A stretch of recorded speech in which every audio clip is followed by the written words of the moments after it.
சரி என்ன செய்யறது, பிறந்துட்டவங்க கூட போராடி இறந்துட்டேன் ரொம்ப பேர். நான் பாட்டுக்கு படம் எடுத்து ஏதோ வருஷத்துக்கு ஒரு 2 படத்தை எடுத்து பிடிச்சி நடிச்சு கிடிச்சு பொழச்சிட்டு இருந்திருப்பேன். என்னைய கூட்டி கொண்டு வச்சு மண்டைய கழுவி நான் என்ன செய்யறது அங்கே போயின்னு, நீங்க போய் இறங்குங்க உங்களுக்கு என்ன செய்யறதுன்னு தெரிய வந்துரும்னு. எனக்கு தெரிய வந்துருச்சு, இங்க பல பேருக்கு ஒன்றும் தெரிய வரவே இல்லையே, அதான பிரச்சனை. நானு போராடாத பங்கேற்காத போராட்டம் கிடையாது. இப்படி திரும்பி பார்த்தா கட்சி ஆரம்பிச்ச காலத்திலிருந்து இந்த 15 ஆண்டுகள் இப்படி திரும்பி பார்த்தா எல்லா போராட்டம், வெயில் மலை காடு பசி வட்டினி, எத்தனாயிரம் கிலோமீட்டர் பயணம், எத்தனாயிரம் மணி நேரம் பேச்சு, எதுவுமே பயனில்லை, எதுவும் பயனில்லை.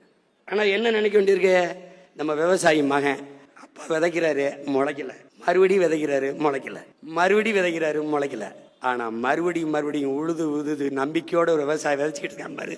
ஏன்னா நிலத்தை தரிசு போட முடியாது.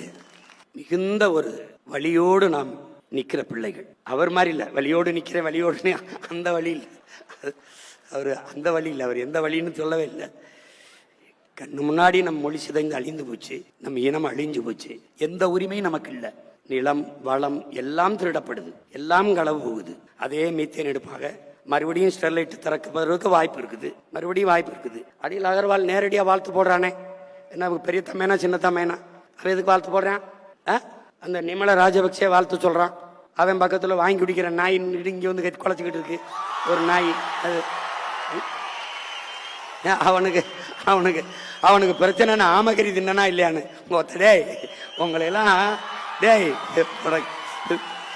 நாய், உனக்கு தமிழில எங்க இருக்கு, தெற்கு இருக்கா வடக்கு இருக்கான்னு தெரியாது, என் தலைவன் நின்ன திசை தெரியாது. நாய் ஆடு ஆடு இப்பதான் இருக்கு, ஒரு 6 மாசம் 7 மாசம் கழிச்சு உள்ள வந்திருந்தீன்னு வச்சுக்க தப்பிச்சு போ. ஆமக்கறி திண்டாரா இல்லையா?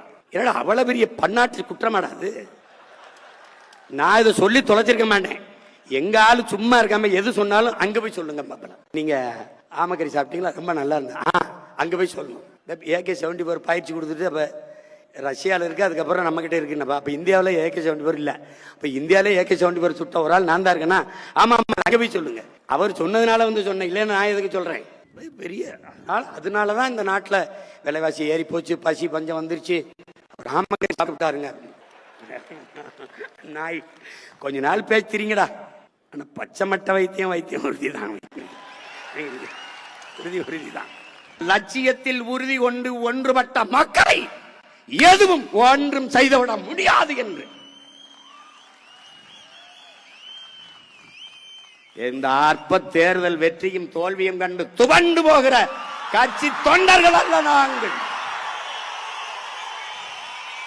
கட்சி தொண்டர்கள் அல்ல, நன்கு கட்டமைக்கப்பட்ட தமிழ் தேசிய ராணுவத்தின் வீரர்கள். ஆள் மாற்றம் ஆட்சி மாற்றத்திற்கு வந்த அரசியல்வாதிகள் அல்ல, அடிப்படை அமைப்பு அரசியல் மாற்றத்திற்கு வந்த புரட்சியவாதிகள். இங்கே பூனையை விட புலி வலிமையானது என்பதை எதிரிகள் ஒருபோதும் ஒத்துக்கொள்வதில்லை. அதுதான் பிரச்சனை, அதுதான் பிரச்சனை. என் உடன் பிறந்தவர்களே, விடியாத இரவொன்றும் கிடையாது, அடைய முடியாத இலக்கொன்றும் கிடையாது. ஒவ்வொரு இரவும் விடிகாலை அடுத்த நல்ல விடியலை தயாரித்துக் கொண்டிருக்கிறார். அப்படி ஒவ்வொரு தோல்வியும் மகத்தான வெற்றியை தயாரித்துக் கொண்டிருக்கிறார். சீமான் என்பவன் ஒற்றை மகன் என்று நீ எண்ணினால் அது பெருத்த ஏமாற்று. பல லட்சக்கணக்கான தீ பெருந்தி பற்றி பரவி கொண்டிருக்கிறது.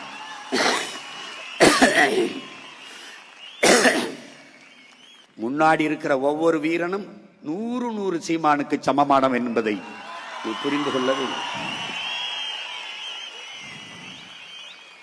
நாங்கள் கலைகிற கூட்டம் அல்ல, விளைகிற கூட்டம் என்பதை நினைவில் கொள்ள வேண்டும்.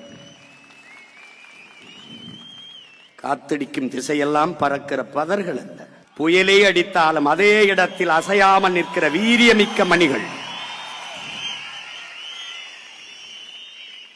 நாங்கள் எண்ணி தொடங்கினோம், வீழ்ச்சியில் இருந்துதான் விழுந்த இடத்தில் இருந்துதான் எழுந்தோம்.